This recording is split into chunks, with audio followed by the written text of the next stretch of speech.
शङ्कासं हयग्रीवमुपास्महे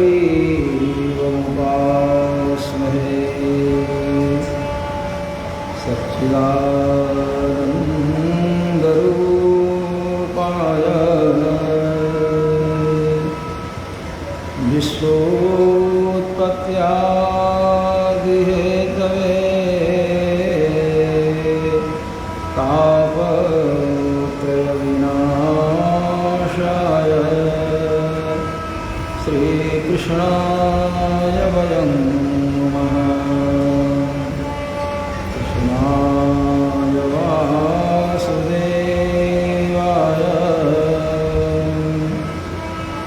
हरे परमात्मने प्रणतक्लेशनाशाय गोविन्दाय नमो नमः।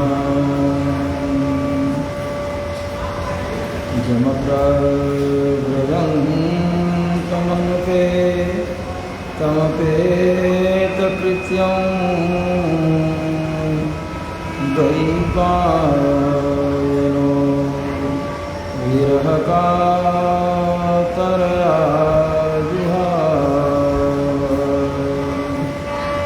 पुत्रेति तन्मयतया सर्वो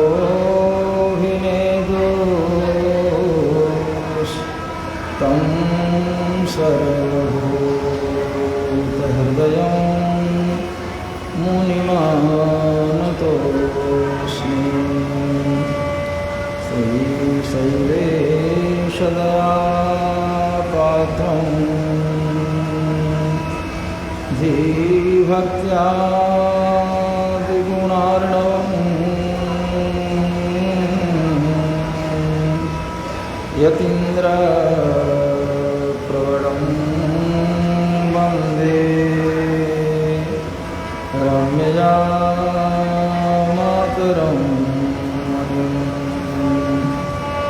लक्ष्मीनाथसमारम्भां नाथयामुनमध्यमाम्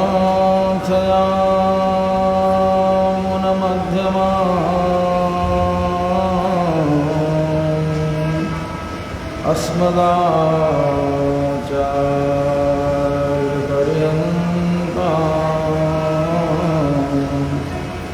वन्दे गुरुपरम्पराम्। सन्तपूर्वाचार्य सहाया सन्तपूर्वाचार्य सहाया सन्तपूर्वाचार्य सहाया। अस्मद्गुरुभ्यो नमः। अस्मत्परम गुरुभ्यो नमः। अस्मत्सर्वगुरुभ्यो नमः। रामानुजस्य चरणौ शरणं प्रपद्ये। श्रीमत्पराङ्कुशमुनये नमः। श्रीमद्काश्यपवंसजं गुरुवरं भक्त्या सदा संश्रये।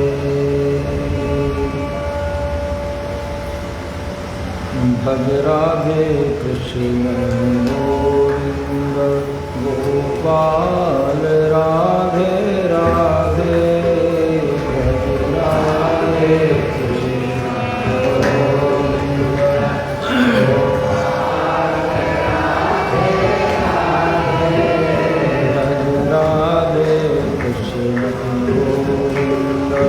गोपाल राधे राधे।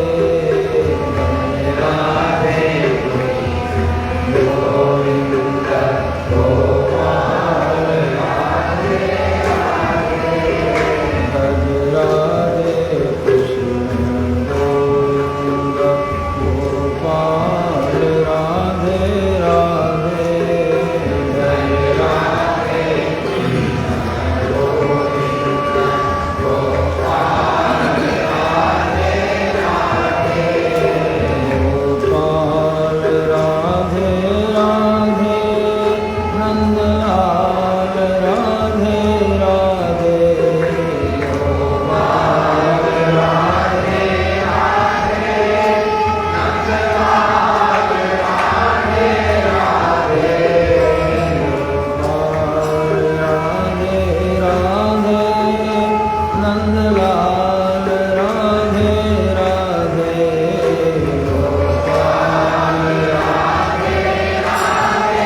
वृंदावन बिहारी लाल की जय।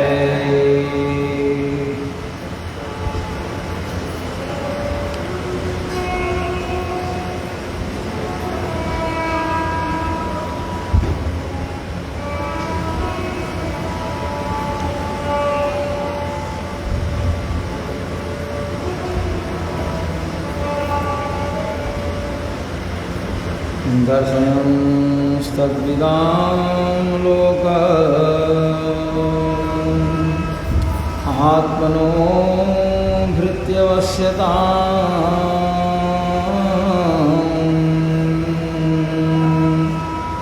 ब्रजस्यो वै हर्षं भगवान् बालचेष्टितैः फलानीति श्रुत्वा सत्वरमच्युतः फलार्थी धान्यमादाय जजौ सर्वफलप्रदः फलविक्रयणीकस्य चितधान्यं करद्वयम्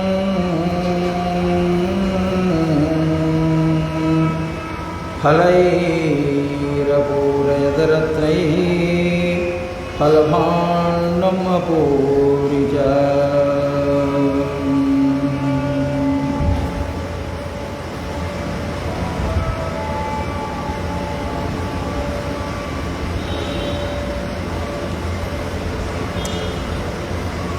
जय श्री कृष्ण। श्रीहपति सर्वेश्वर श्रीधर समस्त वस्तु विलक्षण अखिल हे प्रत्येक जगन्यंता जगदाधार भगवान श्री राम कृष्ण वेंकटेश की कृपा से इस स्थल पर भागवत जी के माध्यम से भगवान श्री कृष्ण की बाल लीलाओं का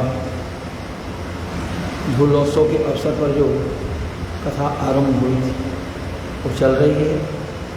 भगवान भक्तवत्सल हैं, भक्तों पर अनुग्रह करना उनका धर्म है। भक्तों पर अनुग्रह करते रहना एक ढंग का स्वभाव बन गया है। भगवान उस स्वभाव से अपने को अलग नहीं मानते। भक्तवत्सलता प्रधान कारण है। ऐ भगवान गोकुलवासी हैं, मन में भाव आ रहा है कि वृंदावन का मैं वासी बनूं।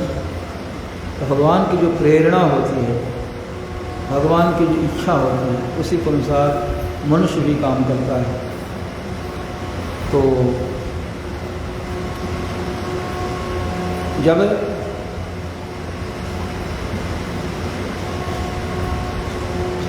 जमलार्जुन, अर्जुन कहते हैं कहुआ के वृक्ष को, जमल माने जोड़ा। कुबेर के दोनों पुत्र थे, नर कुंवर और मणिग्रीव। दोनों का उद्धार भगवान ने किया, दोनों ने स्तवन किया और अपने लोक को पधार गए। इधर भगवान अपनी लीलाओं के माध्यम से गोपियों को, गोपों को, सबको आह्लादित और आनंदित कर रहे हैं।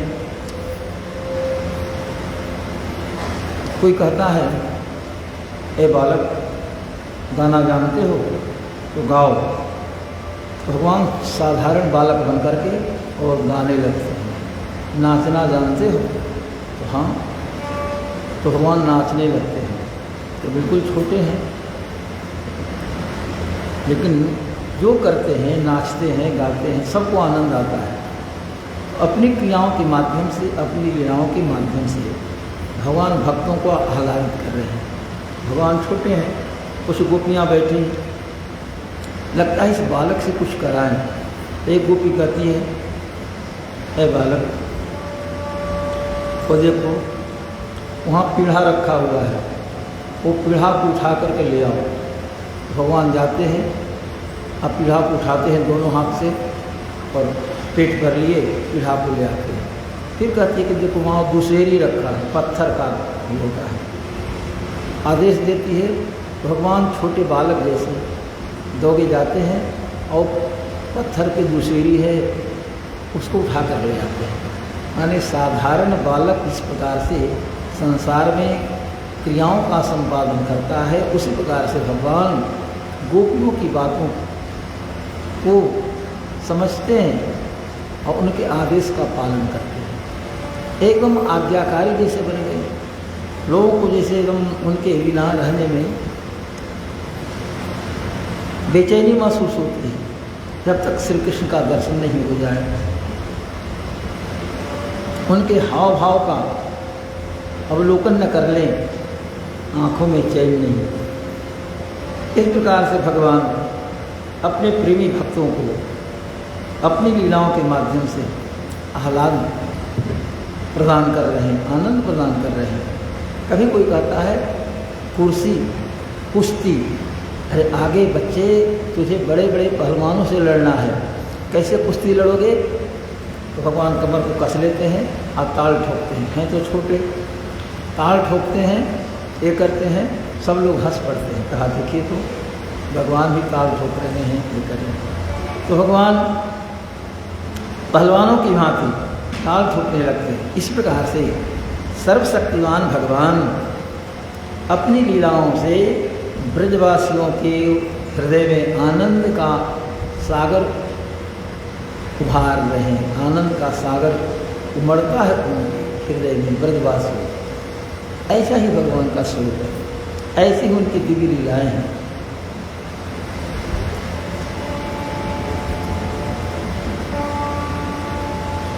जो संत महात्मा भगवान के रहस्य को जानते हैं कि अखिल कोटि ब्रह्मांड के स्वामी परमात्मा हैं, उनको बोध हो रहा है, भगवान उनको ज्ञान दिला रहे हैं। देखो भाई, तुम तो मेरे रहस्य को जानते हो, तुम उच्च कोटि के संत हो, तूने मेरा चिंतन किया है, मेरा नाम स्मरण किया है, मेरे नाम का जप किया है, तो समझ लो कि मैं भक्तों के कैसे अधीन हूँ। भक्त पारवशिता गुण है। भगवान अपने भक्तों के वश में है, सेवकों के वश में है। जैसे सालग्राम भगवान की पूजा करते हैं तो ठाकुर जी भक्तों के अनुकूल हो जाते हैं। जब भगवान को भोग लगाया जाए, जब जगाया जाए, जब सुलाया जाए, भगवान कुछ नहीं करते। बालवत परिपालय, बच्चे की सेवा जैसे माँ करती है, उसी प्रकार से भगवान को यदि आप रखते हैं, ठाकुर जी को आप रखते हैं, तो ठाकुर जी आपके बालक बन जाते हैं। कभी नहीं कह सकते हो कि हमें जगा दो, हमें भूख लगी हमें पवा दो, हमें प्यास लगी है हमें जल पिलाओ, भगवान नहीं कहेंगे। भक्त लोग अपनी भावना के अनुसार समझ लेते हैं। यदि अपने प्यास लगी तो भगवान को प्यास लगी है, तो भगवान को जल पिला देते हैं। कुछ अपने भूख लगी, इसका मतलब कि ठाकुर जी को भूख लगी है, अरे भाई ठाकुर जी को कुछ भोग लगाओ, ठाकुर जी को भूख लगी है। इस प्रकार से अपनी भूख को ठाकुर जी की भूख मान लेना। निद्रा भी आ रही है तो ठाकुर जी शयन करना चाहते हैं, अपना नहीं भाव, ठाकुर जी शयन करना चाहते हैं। ये सब ठाकुर जी के साथ संबंध जोड़ा रहता है, भाव होता है।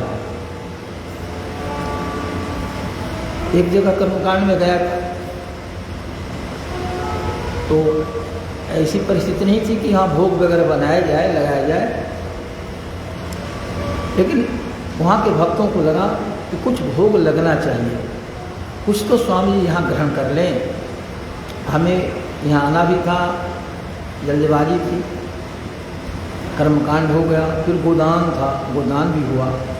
तो देखा कि एक महिला, एक बच्ची तो गिलास में गंगाजल ले आई और गंगाजल सामने करके, और स्वामी जी एक कम से कम जल पी लिया जाए। तो लोग जानते हैं कि गंगाजल मैं पीता हूँ, हमने कहा गंगाजल है, तो हाँ गंगाजल है। तो हाथ लगाया गिलास पर तो देखा कि हाँ गंगाजल है और सुसुम है, इसमें थोड़ा गले के चलते सुसुम जल लेता हूँ। हम देखिए घर से दूर था जहाँ गोदान बना था। मन में भाव ऐसा आया कि नहीं ऐसे कैसे जाएंगे, कुछ न कुछ भोग लगना चाहिए, तो एक गिलास गंगाजल ही पी ले। हमने सोचा ठाकुर जी की इच्छा है तो तुलसी जी मंगवा करके उस गिलास में तुलसी जी को दे दिया, तुलसी जी मुँह में डाल दिया, उन्हें पूरा गंगाजल एक गिलास में पी लिया। आज की बात है, हमें संतोष हुआ। आज जिन लोगों ने प्रेरणा दी, इस बच्चे ने ला कर दिया, उसके मन में भाव आया इन्हें कुछ न कुछ तो होना चाहिए। तो गंगाजल सुसुम कर करके और पवित्र भाव से ला करके वहाँ 10-20 की संख्या लोगों की थी, लेकिन मैंने बड़ा प्रेम से ग्रहण कर लिया कि भगवान की रुचि है, भगवान की रुचि है कि मैं जल पीऊँ। तो भगवान की प्रेरणा से उन लोगों को प्रेरणा मिली। ऐसा ही हमारे आचार्य लोग मानते हैं। इसलिए भगवान को बालवत परिपालय, माँ जैसे छोटे बच्चे की रक्षा करती है।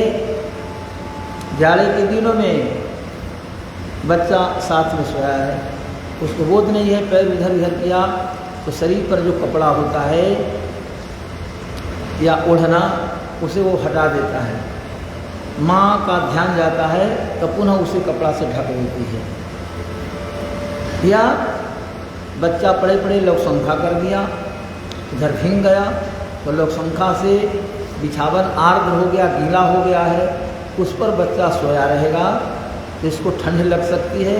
तो माँ क्या करती है, वो बच्चे को उठा करके जिधर अपने सोई है तो सूखे पर बच्चे को सुला देती है, और जिधर भींगा है वह तो स्वयं सो जाती है। देखो समझती मैं बड़ी हूँ, हमें तो कुछ नहीं होना, लेकिन बच्चे पर प्रभाव पड़ेगा। तो जैसे माँ अपने बच्चे की देखरेख करती है, उसी प्रकार से भगवान भी अपने भक्तों की देखरेख करते हैं, भक्त वत्सल कहलाते हैं।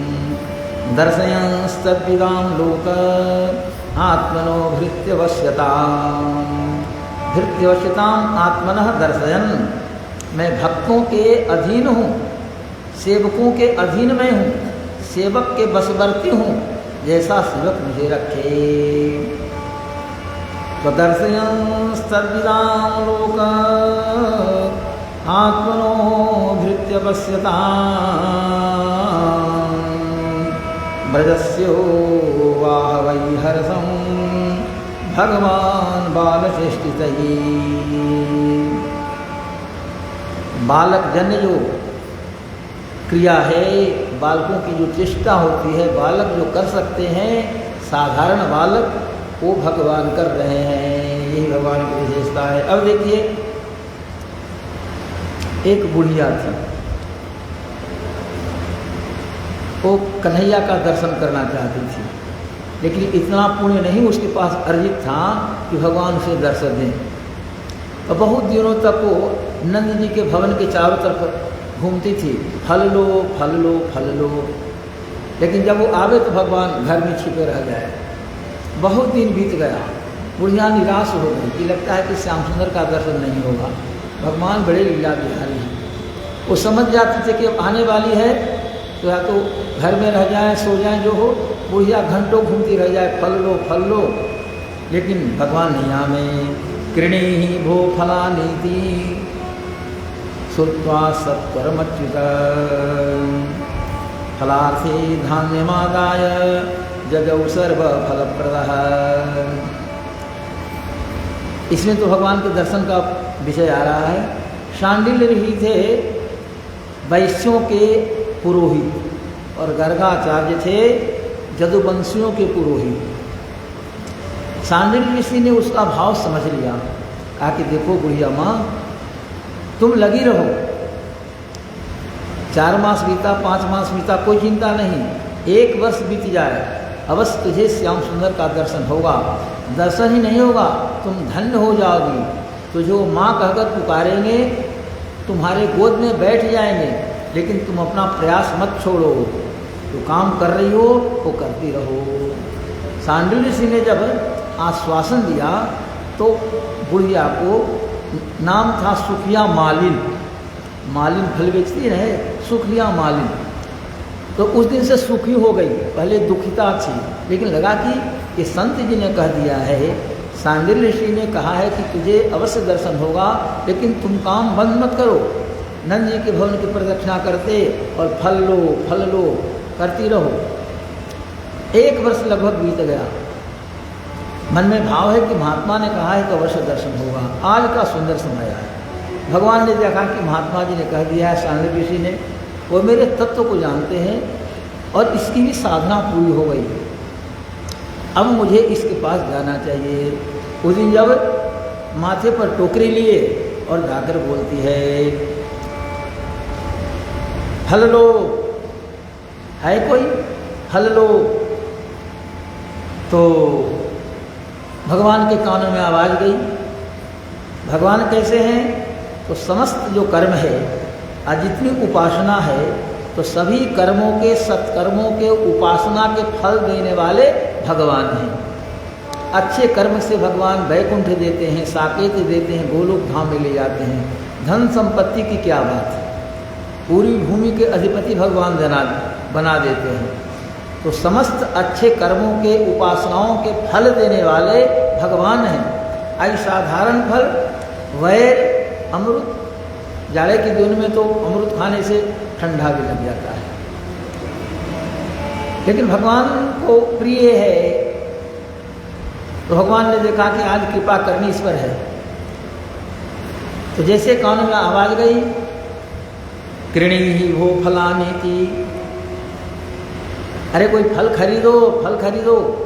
भगवान दौड़े माँ के पास, माँ वो फल बेचने वाली आई है, मैं फल खरीदूंगा। फल लेना है तो फल के बदले कुछ देना है, आप अनाज दीजिए कि पैसा दीजिए। देहाती क्षेत्रों में तो लोग अन्न दे देते हैं और उसके बदले फल लेते हैं। तो माँ ने धान दे दिया हाथ में। भगवान छोटे हैं, धान लेकर के चले। जिसमें धान ले रहे थे तो दोनों हाथ ऐसे सटे थे, आज वहाँ से चले तेजी से तो सब अंगुलियाँ अलग अलग हो गई। स्वाभाविक है, बच्चे के हाथ कहाँ तक जुड़ा रहेगा। अंगुलियाँ अलग हो गई और सब धान रास्ते में गिर गया। घर से निकलते निकलते द्वार तक जाते सब अंगुलियाँ अलग हो गई, धान गिर गया नीचे। 2-4 को सटा रह गया, इसे धान को सट जाता है। फल दो, जाकर के भगवान ने कहा कि फल दो। अब सुखिया मालिन ने जब भगवान को देखा, आहा, अभिनव जलधर सुंदर दिव्य मंगल विग्रह, वर्षों की साधना पूरी हो गई।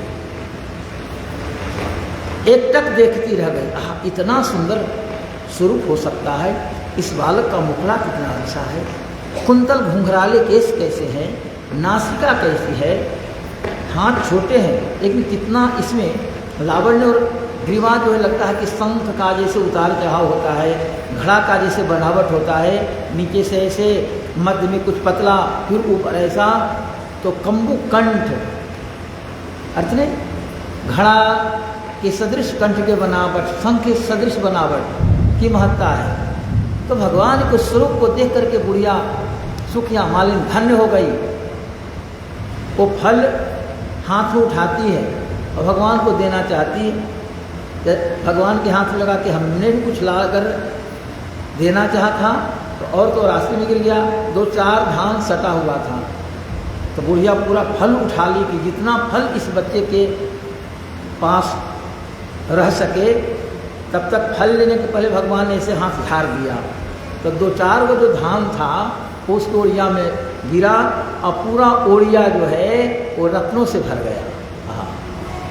हीरे मणि माणिक से पूरा का पूरा उपात्र बुढ़िया का भर गया। अब भगवान के हाथ में फल देते, कहे कि अच्छा बालक, ये फल लो, एक बार मुझे माँ कहोगे? हाँ हाँ क्यों नहीं, मुझे माँ कहो। तो भगवान ने कहा, माँ, ताकि बेटे तो माँ के गोद में बैठते हैं, तो क्या मेरे गोद में बैठोगे? तो क्यों नहीं बैठूंगा। भगवान बुढ़िया के गोद में बैठे थे, सुखिया मालिन के। तो समझिए, जगत पिता परमात्मा एक साधारण मालिन के गोद में बैठे गए। अब तो उसका जीवन धन्य हो गया, क्या कहना, आह्लाद हुआ, संपूर्ण शरीर रोमांचित हो गया। कुछ समय के बाद भगवान उठे। भगवान ने कहा, अब जाता हूँ। तो वो दौड़ करके गए। माँ फल ले आया। माँ ने कहा कि देखो वहाँ एक बर्तन रखा, उसमें फल रख दो। तो भगवान ने फल रखना शुरू किया, बर्तन भर गया। भगवान ने कहा ये तो बर्तन भर गया, वो कहाँ रखो? तो देखो वहाँ एक बर्तन दूसरा है, उसमें रखो। उसमें भगवान रख रहे हैं, वही बर्तन भर गया। माँ ये तो बर्तन भर गया और फल हाथ में है, उसमें रखो। तो घर में जितने बड़े बड़े बर्तन थे सब में भगवान फल रख रहे हैं और सब बर्तन भर रहा है, लेकिन भगवान के हाथ का फल कभी नहीं रहा है। बड़े विलक्षण भगवान है। मैया ने कहा अरे कैसा तुम्हारा हाथ है? ब्रह्मा ने हाथ बनाया है, किसे तुम्हारे भाग्य के हाथ में क्या लिखा? ये सारे बर्तन भर गए, गिराओ जमीन पर। तो भगवान ने आंगन में गिराना शुरू किया, तो आंगन में गिरा, फल गिर रहा है, आंगन पूरा फल से भर गया।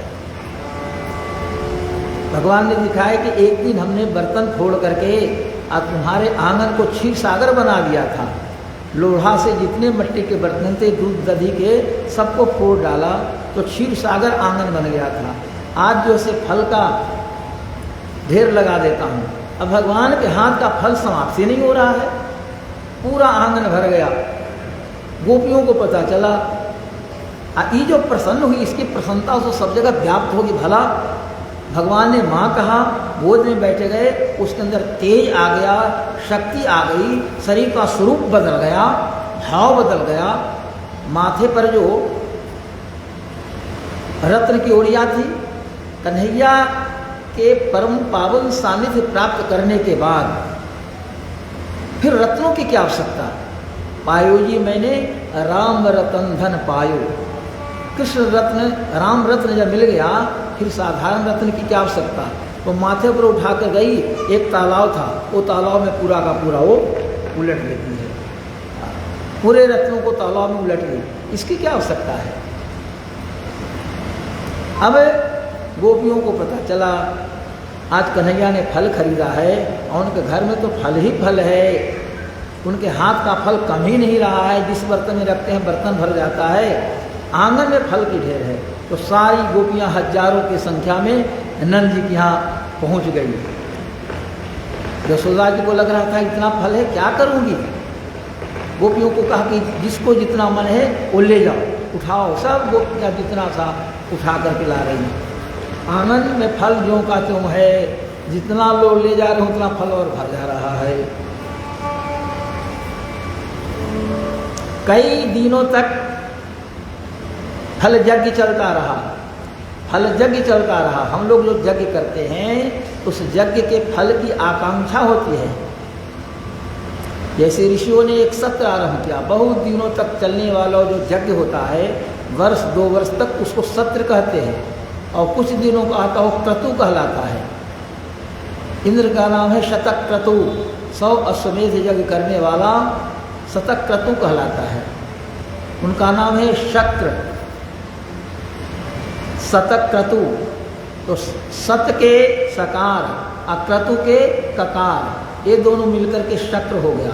तो शक्र कहते हैं इंद्र को, लेकिन वास्तव नाम है शतक क्रतु, 100 यज्ञ करने वाला। तो जो 100 यज्ञ कर लेता है अश्वमेध, वो इंद्र बनता है। तो भगवान तो स्वयं सभी यज्ञों के फल भोक्ता हैं, सभी यज्ञों के फल देने वाले हैं। जब स्वयं अपने उन्होंने हाथों से फल खरीदा तो कहना ही क्या था। यही भगवान की विशेषता है। भक्त कहते हैं कि यही सदग्रंथ गाते हैं, और भक्त लोग भी कहते हैं पता नहीं भगवान कौन से गुण पर रिझ जाते हैं। हरि अंजलि भर मुक्तामणि घर से बैर बदल ले आए हो, ऐ भगवन कोई न जाने कब कैसे अपनाए हो। गणिका सदन अजामिल ऐसे हो वैकुंठ बसाए हो। तो कौन गुण से भगवान रिझ जाते हैं? जैसे सुखिया मालिन के कौन गुण से भगवान रिझ गए तो ठाकुर जी जाने। यही हरि भक्त कहते हैं, यही हरि भक्त कहते हैं, वही सदग्रंथ गाते हैं। यही हरि भक्त कहते हैं, वही सदग्रंथ गाते हैं। यही हरि भक्त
कार करते हैं निमंत्रण नृप सुयोधन का नहीं स्वीकार करते हैं निमंत्रण नृप सुयोधन का नहीं स्वीकार करते हैं निमंत्रण नृप सुयोधन का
जाने कौन से गुण पर दयानिधि ऋष जाते हैं।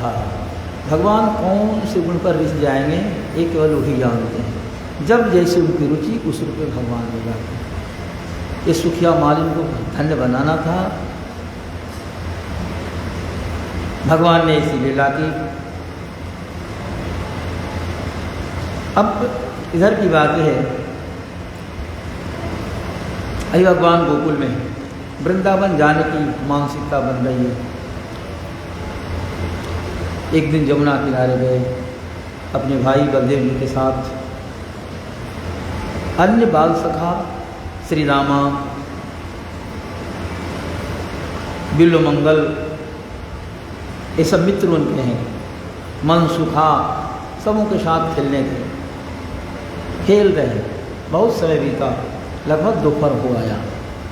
बच्चे जब खेल में लग जाते हैं तो उनको भूख प्यास भी समाप्त हो जाती है, घर भी भूल जाता है, माँ भी भूल जाती है। बच्चे की अपनी दुनिया होती है। मिट्टी के घरौंधा बनाते हैं, मिट्टी के घर बनाते हैं, उसी में कोई हाथी बन जाता है, उसके पीठ पर चढ़ते हैं, कोई घोड़ा बन जाता है, कोई राजा भी बन जाता है, कोई प्रजा बन जाता है। बच्चे विभिन्न प्रकार के खेल करते हैं। और भागवत जी में आए तो भगवान तो कभी मरकट जैसे उछलता है तो बंदरों जैसे उछलते हैं, कहीं मोर जैसे चलता हो ऐसे चलते हैं। इस प्रकार से पशुओं की चाल में चलना, मेढकों जैसे उछलना, बंदरों जैसे सभी प्रकार की लीलाओं का प्रदर्शन अपने मित्रों के साथ कर रहे थे। प्रातः काल ही गए खेलने, दोपहर को आया, माँ को चिंता हो गई। माँ यशोदा, माँ रोहिणी, दोनों को लगा अरे दोनों बच्चे गए, दोपहर होने को आया, प्रातः काल ही कुछ खाकर गए, कलेवा लेकर गए, अब बच्चों को बुलाना चाहिए। खेलते हुए बालकों के पास पहले रोहिणी जी जाती है। रोहिणी जी ने आवाज़ लगाई लेकिन बच्चों ने कोई ध्यान नहीं दिया।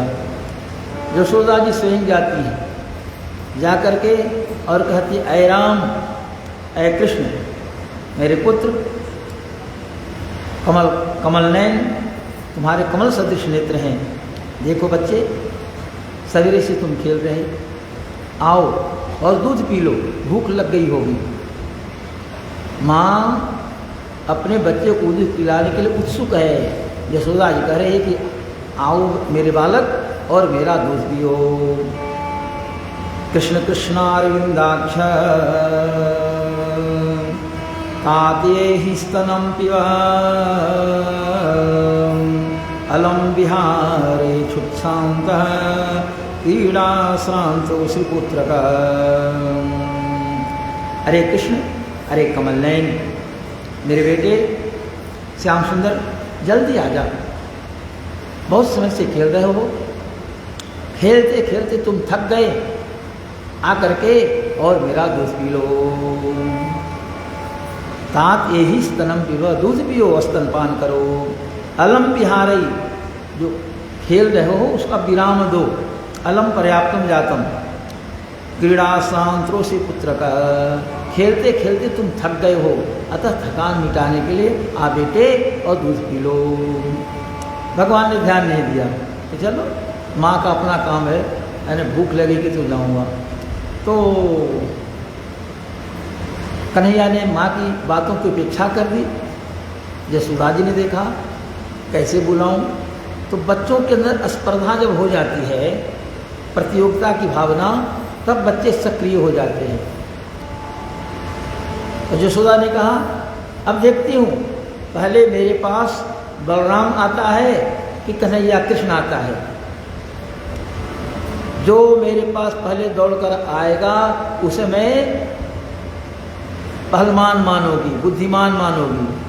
और राम को अर्थात बलराम को संबोधित करके कहती है, हे रामा गच्छता तासु अरिसानुज कुलनंदन प्रातरेव कृताहारस तद्भवान भोक्तुमर्हति।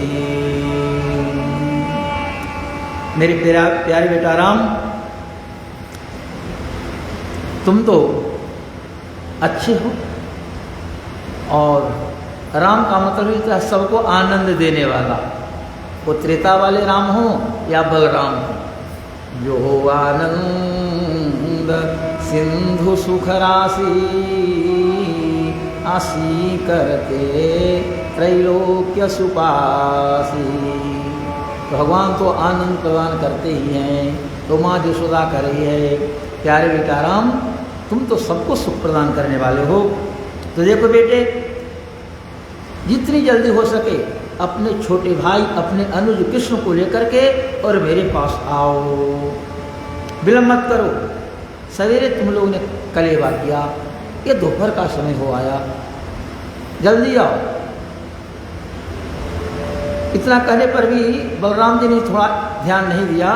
तो माँ ने वही बात कही कि देखती हूँ कि दोनों में से कौन सबसे पहले मेरे पास दौड़कर आता है। जो आएगा वो अच्छा बेटा।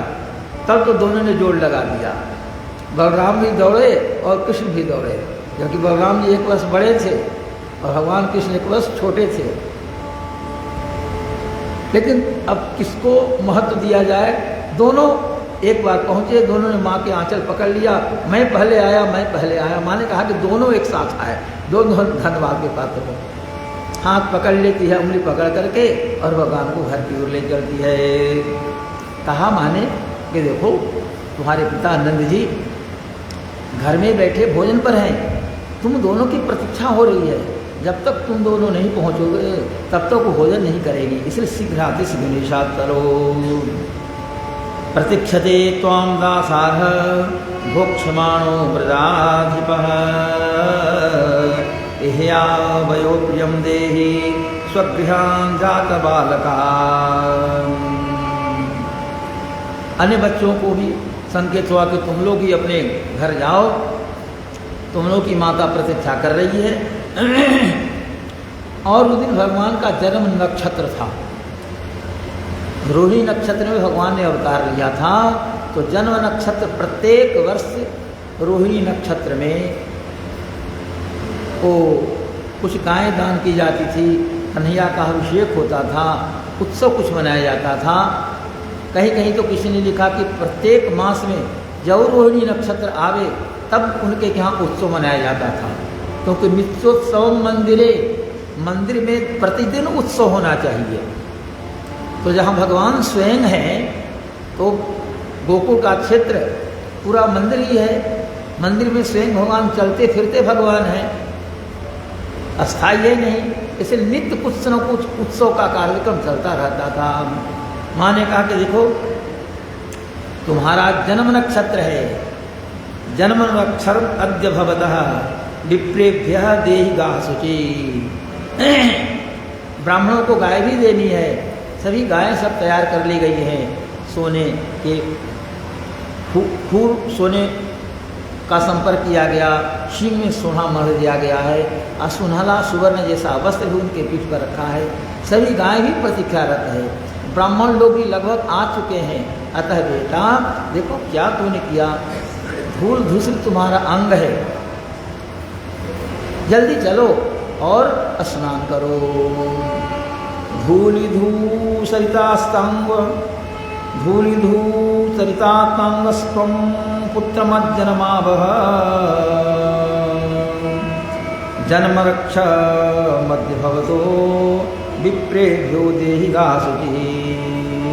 ऋक्ष कहते हैं नक्षत्र को, तो जन्म ऋक्ष जन्मर्क्ष, आप तुम्हारा जन्म नक्षत्र है, अब तुम्हारा अंग जो है धूलि धूसरित है। धूलि धूसरित अंगस्तम, धूल से धूल पूरा शरीर भरा है, चलो स्नान करो। भगवान श्री राम भी छोटे थे, उनके शरीर में भी धूल लग जाती।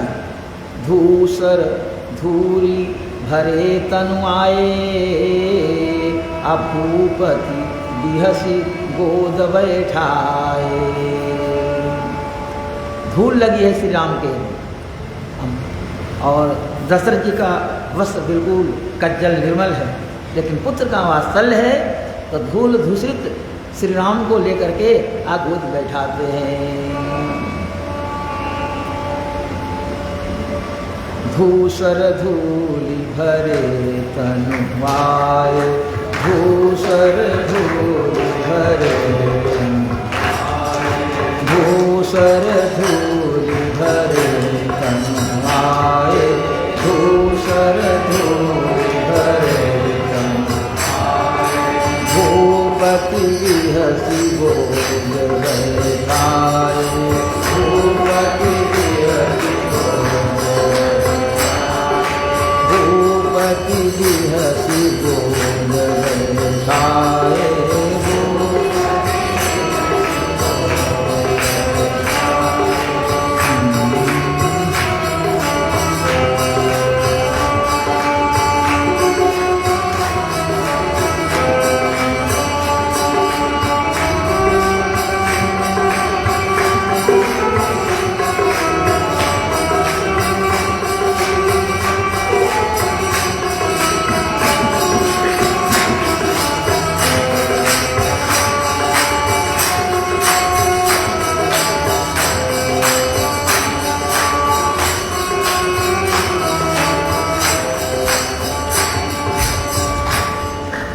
प्रकार से माँ ने कहा कि शीघ्र चलो,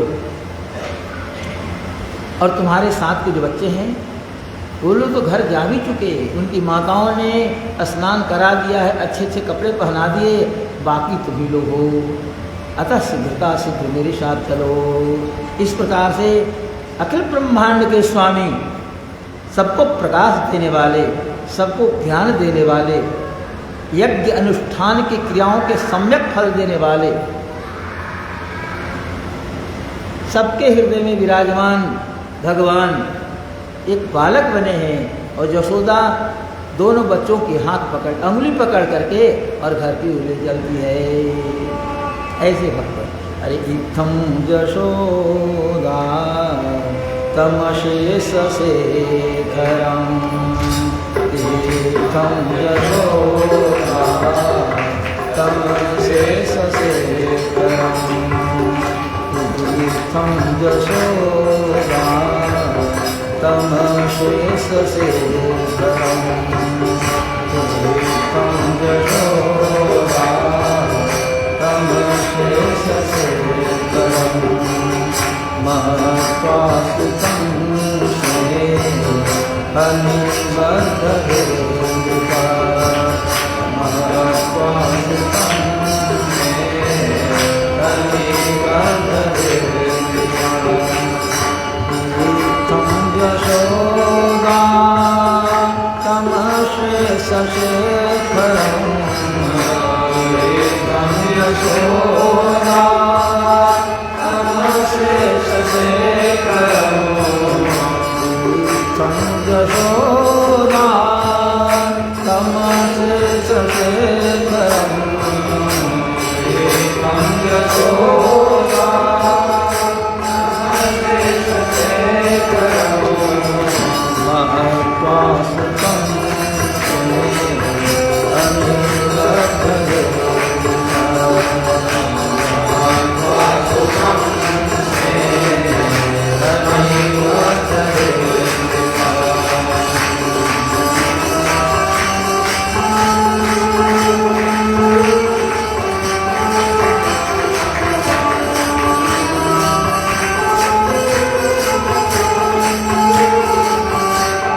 सह राममर्पितं नमस्ते कृष्णा सह राममर्पितं निवासवासं वितवत्सतोदयम्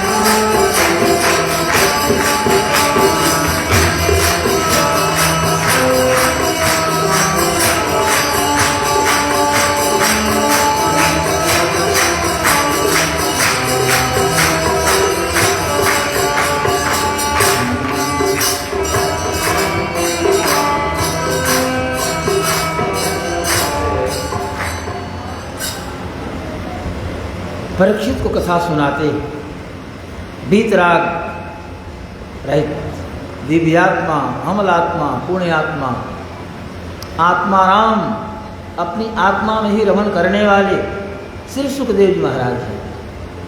उनको संसार से कुछ लेना देना नहीं।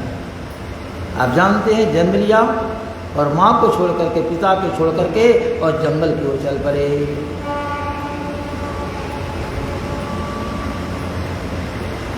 लेकिन भगवान की कथा ही ऐसी है, भगवान कृष्ण की लीलाएं ऐसी भव्य और दिव्य है। उन लीलाओं का जब उनके कानों में प्रवेश हुआ, ऐसे वितराग महात्मा जो माँ बाप को जन्म लेते ही छोड़ करके जंगल में जाकर साधना में लग गए, वो भी भगवान की मधुर लीलाओं की पंक्तियों को सुनकर, मधुर लीलाओं से संबंधित संस्कृत के श्लोकों को सुनकर और जंगल का परित्याग किया और आकर के भागवत का अध्ययन किया। अजब श्री कृष्ण की लीलाओं से उनका हृदय सराबोर हो गया। अब एक ही मन में एक बात थी कि किसे मैं सुनाऊं, इससे सुंदर प्रसाद बनता है। तो हम लोग की चाह रहती है कि भक्तों को मिले, लोग पावें और हो कि हाँ भगवान का प्रसाद पाया, अच्छा लगा, ये भावना रहती है। भगवान का प्रसाद बने और केवल 2-4 लोग पालें, पुजारी पालें, विद्यार्थी पालें, उसमें आनंद नहीं।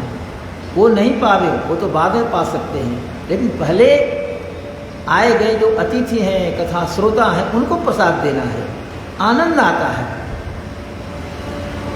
कई बार ऐसा हुआ कि यहाँ भोग तैयार है, विद्यार्थी लोग पंक्ति में बैठ गए, टोकना चला गया, थालियों में प्रसाद चलने की तैयारी थी, एकाएक देखा कि 20-25 लोग प्रवेश किए। मैं इस जगह था, पता लगाया कौन है, तो ये लोग अरवल क्षेत्र के हैं और राजगीर से आ रहे हैं। में रुकेंगे, प्रातः चलेंगे, अभी तो 9:30-10 बज गया, तो फिर कहाँ जाएंगे।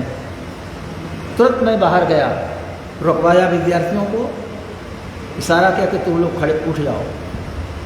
इन लोगों को कहा कि आप लोग चलें, बैठें, भोजन करें। तो जिन्होंने ऐसा पहले विद्यार्थी पावे हम कि आप चलिए, उन लोगों का अच्छा हम लोग अपने परोस लेंगे। तो उनके सब विद्यार्थी बैठे गए और उन शिक्षकों ने भी और महिलाओं ने परोसना शुरू किया। विद्यार्थी ने सहयोग कर दिया, हमारे छात्रों ने परोसाया। सब लोगों ने बड़ा प्रेम से प्रसाद, दाल, साग और कुछ बना था, भोग लगाया। तब तक हो गया कि पोंगल चढ़ा दो भाई, तो भगवान के लिए पोंगल माने विद्यार्थियों के लिए बन गया। तो कुछ समय तैयार हुआ, फिर विद्यार्थी पोंगल पा लिए। बड़ा आनंद आया कि देखिए, तो 10 बजे रात्रि में लोग आए, तुरंत भोजन मिल गया। बाद में उन लोगों ने ही बार चर्चा की कि हम लोग कहते थे कि हुलासगंज जाने पर कुछ न कुछ व्यवस्था हो जाएगी। तो देखो भाई, ऐसे समय में हम लोग आए कि यहाँ तो भोजन ही सबको एकदम सानंद मिल गया। ऐसे बहुत बार अवसर आया, विशेष करके मलमास के दिनों में ये अवसर आता ही रहता है। उधर के लोग आते हैं, दिन भर घूम घाम करके रात्रि विराम लेते हैं। तो भक्तों को प्रसाद पवाने में भागवतों को आनंद आता है। और भगवान ने लक्ष्मी जी से कहा, वो बात हमने पहले भी सुनाई है आप लोगों को। भगवान कहते हैं कि हे लक्ष्मी, मेरे सामने जब प्रसाद रखे जाते हैं तो उसको मैं केवल आँखों से देखता हूँ, भोजन नहीं करता हूँ। हमें स्वयं अकेले रस लेने की आदत नहीं है, लेकिन मेरे प्रसाद को जब भक्तों के बीच बांटा जाता है और भक्त लोग मुंह में डाल करके उसका स्वाद लेते हैं, तो मैं भक्तों को जिह्वा से स्वाद लेता हूँ और संतुष्ट होता हूँ। अन्नाद्या परितः सर्वं चक्षुषा गृह्यते मया रसंतु दासजिह्वायां गृह्णामि कमलोद्भवे रसंतु दासजिह्वायां गृह्णामि कमलोद्भवे। हे कमल से उत्पन्न लक्ष्मी, मेरे सामने अन्न जब मंदिर में रखा जाता है, आंखों से मैं केवल देखता हूँ। अब भक्त जब पाते हैं तो उनकी जीवा से रस लेता हूँ। इसलिए है कि भगवान को भोग लगे तो जितना ज़्यादा लोगों को वितरित किया जाए। अंतर्जामी भगवान सबके हृदय में हैं, अतः उनका भोग लगता है। हमारे आचार्यों की ऐसी मान्यता है। तो परीक्षित जी को सुखदेव जी सुना रहे हैं कि राजन क्या बताऊं, अरे माता यशोदा का मन तो श्री कृष्ण के प्रेम में बिल्कुल डूबा था। जगन्यंता परमात्मा को अपना पुत्र मान रखी थी कि मेरा बेटा है, मेरा बेटा है। तो अपने बेटे के प्रति माँ का जैसा लगाव रहता है, उसी प्रकार से यशोदा जी का कृष्ण के प्रति लगाव और भावना है। वो प्रेम बंधन में बंध चुकी है। उसे पता नहीं कि जगत के स्वामी हैं, हमारे पुत्र नहीं बल्कि जगत के पिता हैं। पिता त्वं माता त्वं जग, आप ही पिता आप ही माता, सब कुछ है। दैत तनयस्तम प्रसुहृत, दैता भी है, प्रिय मित्र भी हैं, सब भगवान ही हैं। अच्छे लोग जो हैं इस रूप में भगवान को मानते हैं। लेकिन यशोदा तो बिल्कुल पुत्र स्नेह से लबालब हरी है। इनको साधारण बालक समझ करके और हाथ पकड़ ली, एक हाथ से कन्हैया को एक हाथ से बलराम को, और दोनों को हाथ पकड़े और आगे आगे स्वयं जा, दोनों बच्चे पीछे लगे हैं। जाती है, स्नान कराती है, फिर स्नान कराने को अलंकार कर करके ब्राह्मणों को गोदान करना था, गोदान हुआ। क्योंकि जन्म नक्षत्र के समय ये सब काम होता था। इस प्रकार से भगवान की गोकुल में लीला हुई। 7 लीलाएं भगवान ने की है गोकुल में। अब इधर जो दोनों वृक्ष गिर गए थे, लोगों को चिंता हो गई, हवा न आंधी, और दोनों वृक्ष गिर गए। बड़ा अशुभ हुआ। बच्चों ने बताया कि नहीं, कन्हैया ने जोड़ लगाया तब वृक्ष गिरे हैं। लेकिन लोगों ने बच्चों की बातों पर विश्वास नहीं किया। एक उपनंद जी थे जिनके पास 5 लाख गायें थी। उपनंद जी ने कहा कि मेरा तो विचार है कि हम लोग इस स्थान को छोड़ दें। ऐसे गोकुल बड़ा पवित्र और सुरम्य क्षेत्र है, लेकिन हमारे दोनों बच्चों से प्रिय नहीं, रामकृष्ण से प्रिय नहीं। अतः इन सबों की रक्षा करना परम धर्म है। देखो यहाँ सदैव पूतना आई, सक्टासुर का वध हुआ, तृणावर्त का वध हुआ, और कल तो ऐसा हुआ कि दोनों वृक्ष हवा न बयार। ये तो कैसे प्रभु ने कृपा की कि कन्हैया बच गया, न तो दोनों वृक्ष देह पर गिरते तब क्या होता। सत्य तो यह था कि भगवान स्वयं गए थे। अब भगवान ने ऐसा जोग लगाया कि दोनों वृक्ष इधर गिरे, अब बीच में भगवान कमर में उखल बंधे और बैठे हैं। नंद आकर के और फिर रस्सी से काटते हैं। यशोदा माया स्वरूप है और नंद जी ज्ञान स्वरूप है। तो माया बंधन में डालती है और ज्ञान बंधन से मुक्त करता है। तो माँ ने बेटे को बंधन में डाल दिया था और नंद जी आए तो ज्ञान स्वरूप होने से उन्होंने बंधन काटा। ऐसे भगवान तो संसार वालों के बंधन काटते हैं, लेकिन लीला में उनका बंधन भी काटा जाता है। वो बंधन में नहीं पड़ते हैं, लेकिन बंधन में भगवान पड़ जाते हैं। जैसा कल अपने सुना था कि भक्त के बंधन में भगवान बंध गए, है ना। हाँ, जैसा भक्त ने बनाया वैसा बन गए। अरे भक्त के बंधन में भगवान बंध गए, भक्त ने जैसा बनाया बन गए। भक्त के बंधन में भगवान बंध गए, भक्त ने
अपार वस्तुता गुण है, वसी गुण है। जैसा भक्त बना दे, बंधन में डाल दे, बंधन से खोल दे। भगवान का नाम दामोदर हो गया था। दाम कहते हैं रस्सी को, तो जिनके उधर में रस्सी बांधी गई हो। गोप वृद्धा मोत्पातान अनुभूय बृहद बने, नंदादय समागम्य ब्रज कार्यम अमंत्रयन। सबने विचार किया, बड़ा ठीक से समय चल रहा है, लेकिन यहाँ बार बार उपद्रव हो रहा है। उपनंद जी ने कहा, मेरा तो विचार है कि हम इस स्थान को छोड़ दें, और यहाँ से नाति दूर, बहुत ज़्यादा दूर नहीं है, वृंदावन एक क्षेत्र है। हम लोगों का मूलधन क्या है? गाय। तो जहाँ गायों को चरने की घास हो, पीने के लिए पानी हो, वहाँ हम लोग रह जाएंगे। गोधन ही तो सब कुछ है। तो वृंदावन में अच्छी अच्छी हरी हरी घास है, गोवर्धन पहाड़ है, जमुना का सुंदर पुलीन है। इन बच्चों का भी मन लगेगा और हम लोग ही आराम से रहेंगे वहाँ पर। यहाँ बार बार उपद्रव हो रहा है, तो इस स्थान को छोड़ने का मेरा विचार है। सभा बैठी, सब लोगों ने उपनंद जी की बातें स्वीकार कर ली। सब लोगों को बातें अच्छी लगी कि हाँ हाँ हाँ, रामकृष्ण हमारे धन हैं, इन सबों की सुरक्षा होनी चाहिए। यदि ये न रहे तो फिर हम लोग कहीं की न रहेंगे। इसलिए बस आज बात हुई, कल प्रातःकाल हम लोग वृंदावन के लिए प्रस्थान करेंगे। श्री वृंदावन धाम की, श्री वृंदावन धाम की हरि शोभा परम पुनीत, वर्णि सके कवि कौन विधि, मन बुद्धि बसन सुनी, मन बुद्धि वचन सुभी। मन वचन से परे वृंदावन की शोभा है। वचन से वृंदावन के सौष्ठव का, वैशिष्ट्य का कोई वर्णन कर ही नहीं सकता। अब भगवान ने तो कहा है आगे कि वैकुंठ से बढ़कर भी वृंदावन मेरे लिए है। वैकुंठाधिक श्याम के हरि और सकल सुखधाम, याते अति सुंदर सुखद यह विचार विश्राम। वनम वृंदावनम नाम अशव्यम नवकाननम, गोप गोपी गवां सेव्यम पुण्याद्रेति विरुद्धम। बड़ा सुंदर स्थान वृंदावन का है, हम लोग वहीं चले। सबों को बात अच्छी लगी और निर्णय हो गया कि प्रातःकाल चलना है। ये सब भगवान की प्रेरणा से हो रहा है। भगवान को लगा यहाँ लीलाएं होगी, अब शेष लीलाएं वृंदावन में होगी। बड़े बड़े जो राक्षस हैं, अघासुर, बकासुर, केशिका, धेनुका, अरिष्टासुर, उन सबों का वृंदावन में वध करूँगा, अतः यहाँ से चलना है। हरि हरि पर आवत कोटि न बाधा, वाचत पूरा पुण्य कछु साधा। हरि पर आवत कोटि न बाधा, वाचत पूरा पुण्य कछु साधा।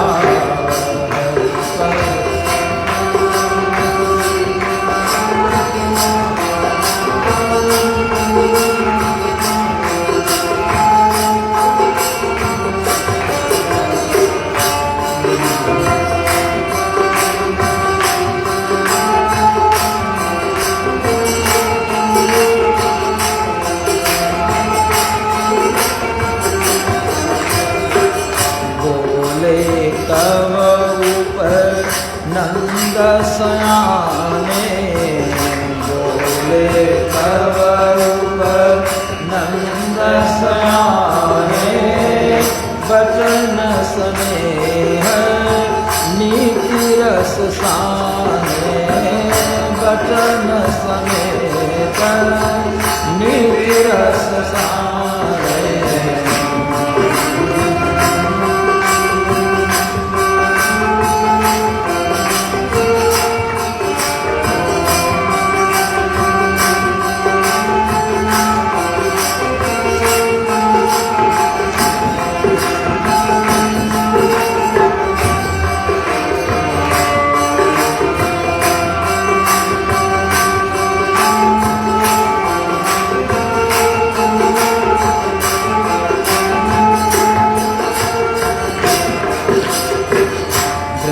वृंदावन मोर मन माना, वृंदावन मोर मन माना, चलहु प्रात मुहूर्त शुभ जाना, चलहु प्रात मुहूर्त शुभ जाना, वृंदावन मोर मन माना, चलहु प्रात मुहूर्त शुभ जाना।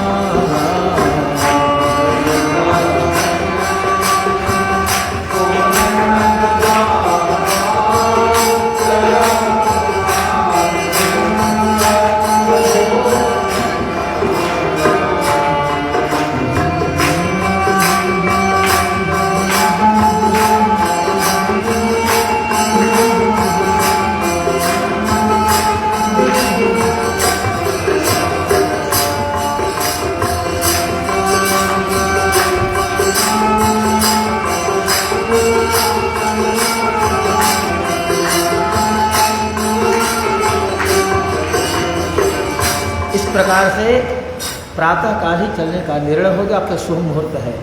रात भर लोग गाड़ियों को सजाते रहे, घर के सामान है, यह है, गाड़ियों पर अपना अपना सामान लोग लादे, व्यवस्थित कर लिए, गायों के बच्चों को कैसे ले चलना है, सारी व्यवस्था हो गई। रात भर जगे रहे, प्रातः काल हुआ, वहाँ से यात्रा होती।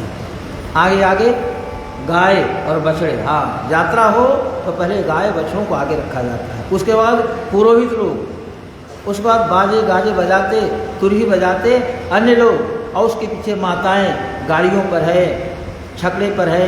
इस प्रकार से सब लोग वृंदावन के पूरा सामान लेकर के और प्रस्थान की गोकुल से रास्ते में भगवान जा रहे हैं।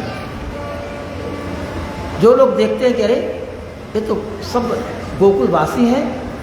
अब भगवान कृष्ण की ऐसी छवि थी, ऐसी छटा थी, जिस गाड़ी पर जो जसोदा माँ के साथ बैठे हैं, बलदेव जी रोहिणी माँ के पास बैठे हैं, तो दूर से ही प्रकाश दिखाई पड़ता है।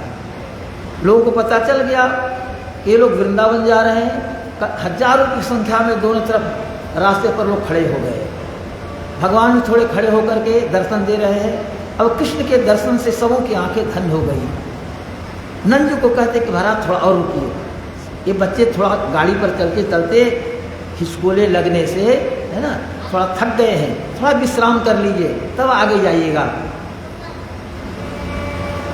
घरे विलम यहाँ प्रभु कीजिए, आ कहीं ही सूरो सुसेवा जीवी श्रम खींचे। आप यहाँ रुक जाएं, जिससे आपकी सेवा करके और आपका श्रम दूर कर दिया जाए। बच्चे भी श्रांत हैं तो इनकी श्रांति मिट जाए। नंद जी सबको सम्मान देते हैं। तो जहाँ एक बार मुलाकात होती है तो वहाँ के लोग धन्य हो जाते हैं। अब भगवान वहाँ से जब आगे बढ़ते हैं तो उनके अंदर एक विषाद आ जाता है, और आगे के गांव वालों को पता चलता है कि कृष्ण बलराम अपने सभी सहयोगियों के साथ, माता पिता के साथ इस रास्ते से जाने वाले हैं, तो वो लोग हर्षित हो जाते हैं।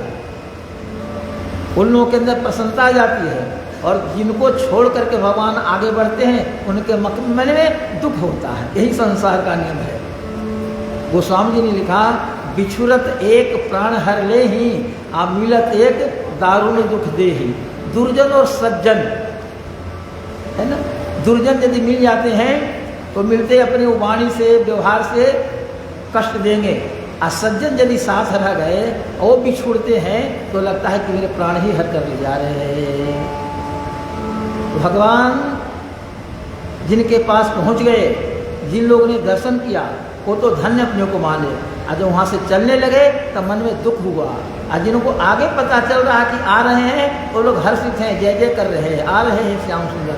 सब लोगों को भगवान दर्शन दे रहे हैं। ऐसा वृंदावन का मार्ग हुआ। बिछुरत श्याम को पछिताही, आवत देखी को हर्षाही। बिछुरत श्याम आवत देखी को हर्षाही।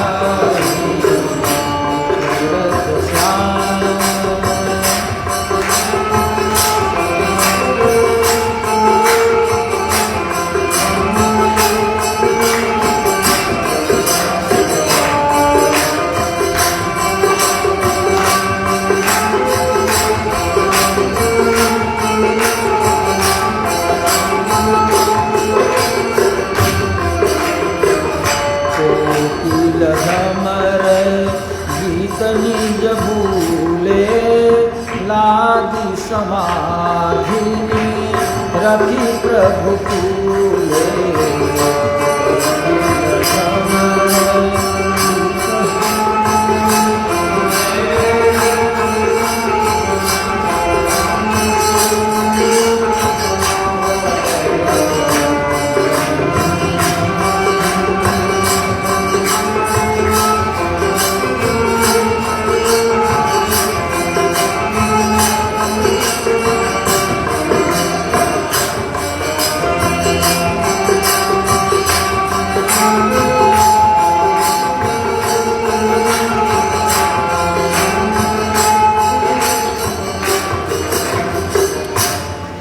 गोकुल परम पवित्र है। कारागार में भगवान ने अवतार लिया और रात्रि में ही मथुरा से गोकुल चले गए। लगभग 5 वर्ष की अवस्था तक वहाँ रहे। तो गोकुल भगवान को बहुत प्रिय है, लेकिन वृंदावन तो और भी उससे ज़्यादा। नवगोकुल सो परम सुहावन विश्वविदित वृंदावन पावन वृंदावनम परित्यज्य पादमेकं न गच्छति। वृंदावन को छोड़ करके भगवान एक डेग भी कहीं नहीं जाते हैं। इतना भगवान को वृंदावन में मन लगता है। पहुंच गए वृंदावनम गोवर्धनम यमुना पुलिनानि च दीक्षासि उत्तमा प्रीति राम माधवयोर् नृप। दीक्षासि उत्तमा प्रीति राम माधवयोर् नृप। हे नृप, हे परीक्षित, बलराम कृष्ण ने जब वृंदावन पहुंचकर वृंदावन का हरा भरा वन देखा, अत्यंत मनोहर गोवर्धन पहाड़ को देखा, उपत्यका प्रदेशों को देखा, जमुना के कुलीन को देखा, तो बलराम और कृष्ण बड़े हर्षित हो गए। आहा, ये तो बड़ा सुंदर स्थान है, यहाँ तो मन लगेगा, गाय भी चरेगी, सुख से हम लोग रहेंगे और विभिन्न प्रकार के खेल भी खेलेंगे। इस प्रकार के भाव भगवान के मन में आए। जाने पर अर्धचंद्राकार लोगों ने गाड़ियों को इस ढंग से खड़ा किया, आधा चंद्रमा हंसुआ जैसे, कि नंद जी का आंगन बीच में हो और लोग वैसे रहे कि बीच में कन्हैया खेले तो दूर से भी हम लोग दर्शन करें। तो नंद जी का भवन का निर्माण माना जाए तो गाड़ियों से भी व्यवस्था है, सारी गाड़ियों को ऐसे लगा दिया गया और लोग इधर रहे कि कन्हैया का दर्शन सुलभ होता रहे।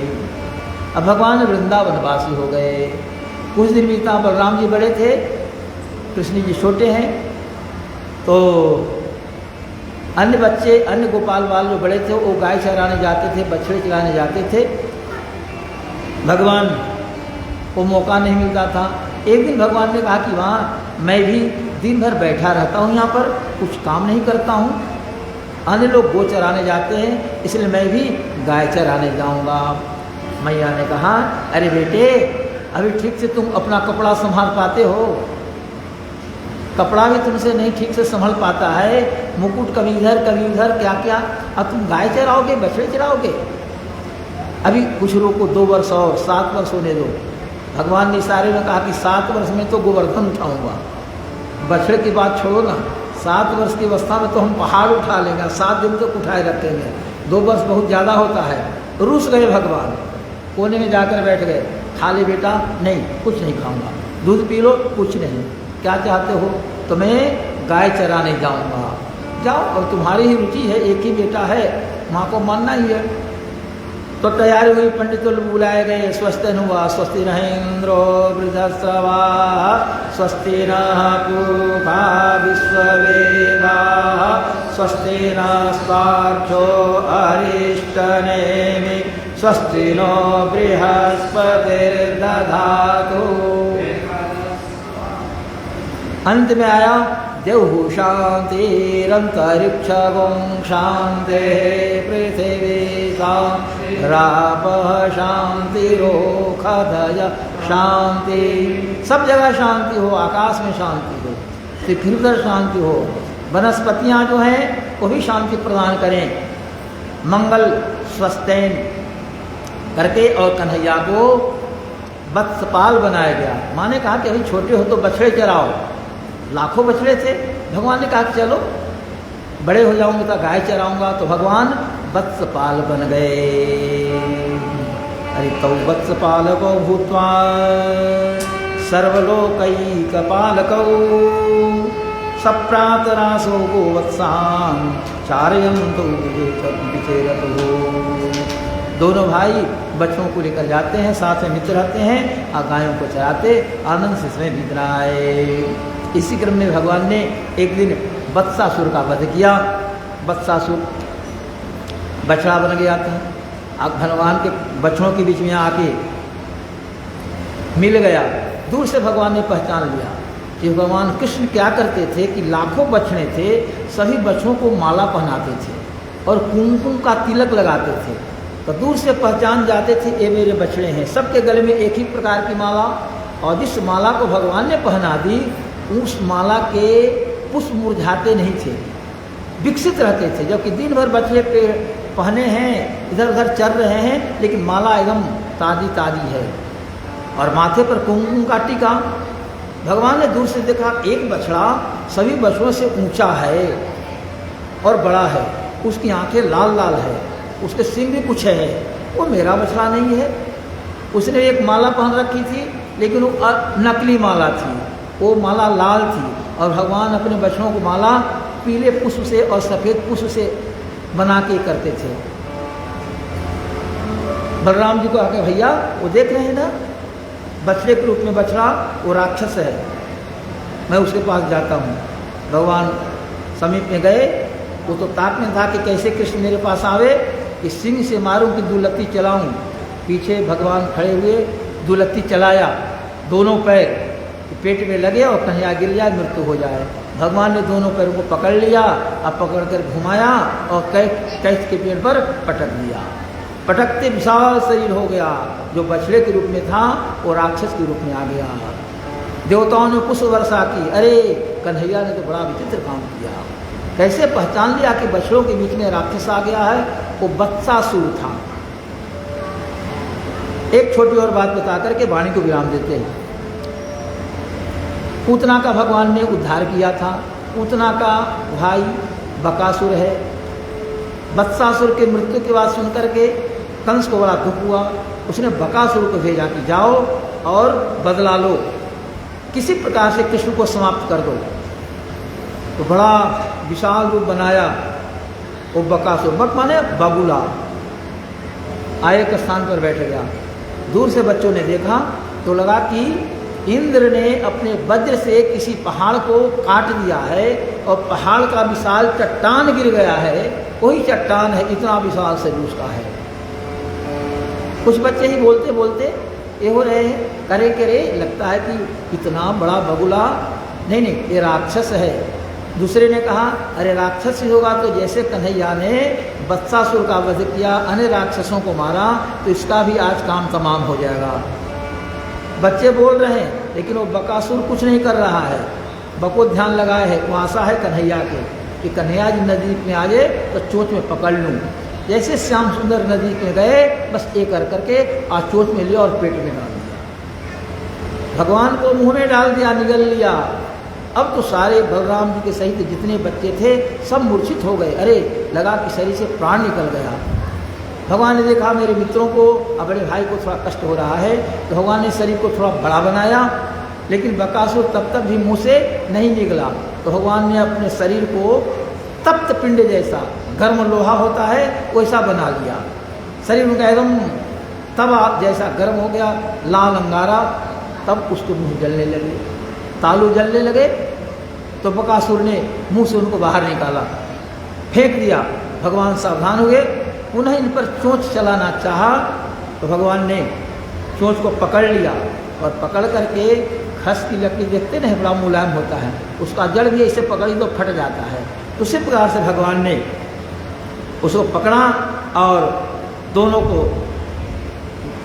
चोंचों को करके चीर दिया, फेंक दिया। राक्षस मारा गया। देवताओं ने पुष्प वर्षण किया, बच्चे हर्षित हो गए।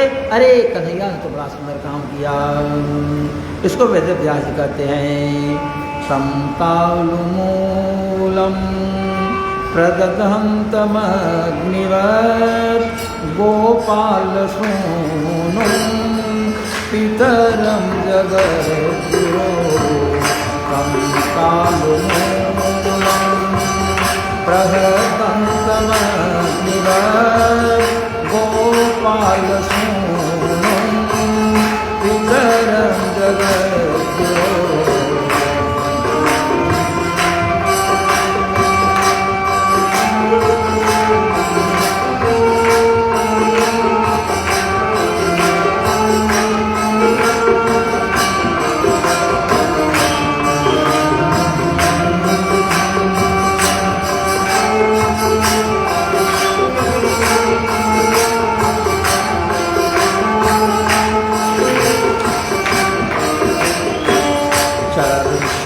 षड्दशो तिरुसाक्षतं वकस्तुण्डेन हन्तुं पुनरभ्यपद्यत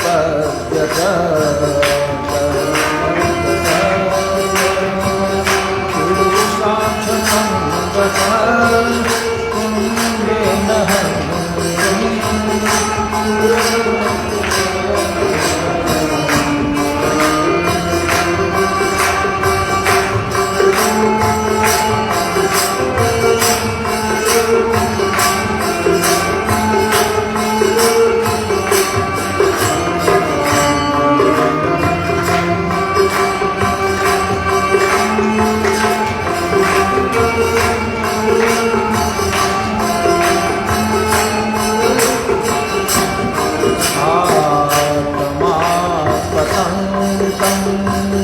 सनिगृह्य तुण्डयोर्दोर्भ्यां वपन्तं ससखं सतां पते समापतं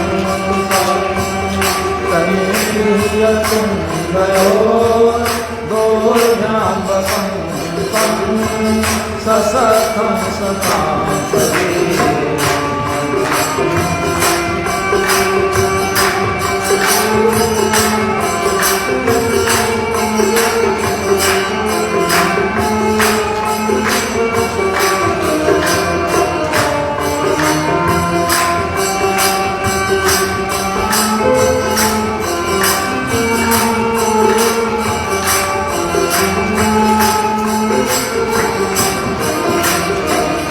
पश्यतु बाले सुदगारलीलया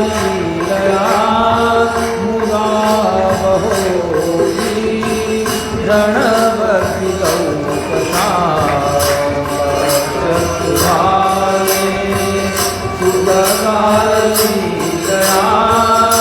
मुदा बहोऽपि रणवर्तितौ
प्रकार से भगवान श्री कृष्ण ने बकासुर के चोंच को पकड़ा, फाड़ दिया। बकासुर का उद्धार हुआ, कल्याण हुआ। देवताओं ने पुष्पवृष्टि की।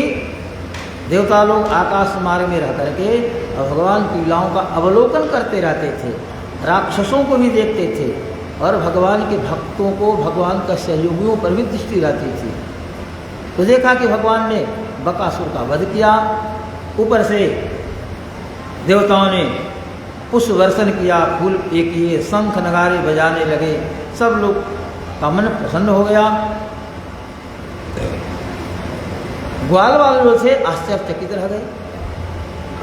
अरे कन्हैया के पास कितना बल है, कितना चातुर्य है, कैसी फुर्ती है, ये विशाल जीव को इसने तुरंत समाप्त कर दिया। इस प्रकार से भगवान फिर गाय बछड़ों को एकत्रित करते हैं, एकत्रित कर करके और घर के लिए बने वृंदावन के लिए प्रस्थान करते हैं। सारे बच्चे घर में आए, अपनी माताओं से, अपने पिता से आज की घटना का बड़ा विस्तार पर उल्लेख करते हैं। अरे मैया क्या बताऊं, आज तो कन्हैया ने विशाल पहाड़ जैसा एक बगुला था, उसका वध किया। पहले तो उसने मुख में ले लिया, हम लोग तो प्राणहीन हो गए, मूर्छित हो गए कि कन्हैया को निगल गया। लेकिन पुनः कन्हैया उसने बाहर किया, इन पर वार करना चाहा दोबारा, तो कन्हैया ने चोंच पकड़ लिया और चोंच पकड़ करके जैसे लकड़ी को चीरते हैं वैसे चीर करके फेंक दिया। अरे माँ, कन्हैया के पास कितनी बुद्धि है, कितना बल है, कितना चातुर्य है, कितनी तेजी है, क्या कहूँ। सारे बच्चे बड़े उल्लास के साथ अपने अभिभावकों को सुना रहे हैं। अब भगवान का जसोगान हो रहा है, सब जगह लुके हो रहे हैं कि ऐसे भगवान हमारे हैं। बोले भक्त वत्सल भगवान की जय।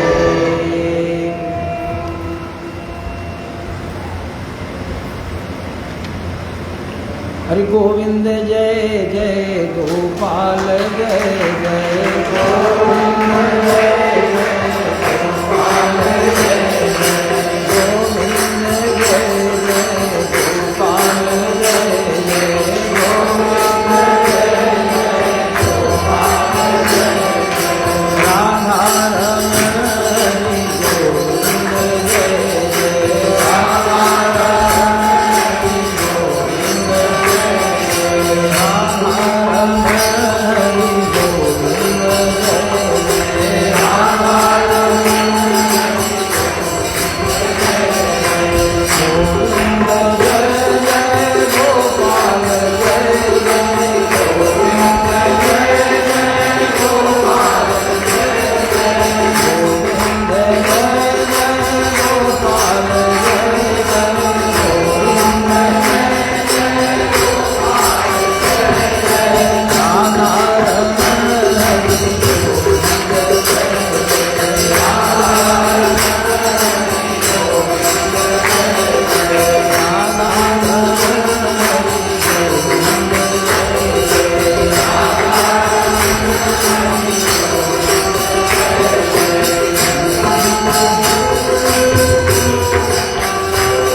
राधे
ठाकुर भगवान की जय। वीर बजरंग बली ब्रह्मलीन पूजपा स्वामी जी महाराज की जय। सनातन धर्म की जय। पूज्यपाद श्री स्वामी जी महाराज की जय। सुमति नंद किशोर भगवान की जय। यशोमति नंद किशोर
Om